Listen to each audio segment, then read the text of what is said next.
ఇప్పుడు మనకేంటి అంటే కొన్నిసార్లు హిస్ట్రోస్కోపీ చేసినప్పుడు మనకి సెప్టమ్ లాగా కనిపించొచ్చనమాట యూట్రస్‌లో. ఇంకా ఒక్కొక్కసారి ఏంటి అంటే మనం స్కాన్ చేసినప్పుడు కూడా మనకి సెప్టేట్ యూట్రస్ అంటారనమాట. అంటే నార్మల్‌గా ఏంటి అంటే యూట్రస్‌లో ఒక 2 హాఫ్స్ ఫ్యూజ్ అయిపోయి ఆ లోపల పార్ట్ అనేది మనకి కనిపించకుండా రిజాల్వ్ అయిపోవాలన్నమాట. సో, నార్మల్ ఎనాటమీ అనేది అట్లా ఉంటుంది.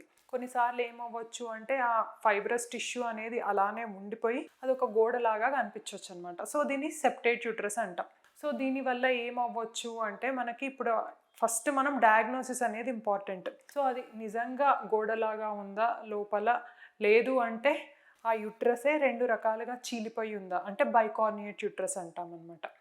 సో, ఫస్ట్ మనం డయాగ్నోసిస్ అనేది నిర్ధారించుకోవాలన్నమాట. 3D స్కాన్ అట్లా చేసుకొని. సో, అది మనకి కన్ఫర్మ్‌గా సెప్టేట్ యూట్రసే అంటే ఇప్పుడు సెప్టమ్ అనేది ఎంత లెంత్ ఉంది అనేది కూడా ఇంపార్టెంట్.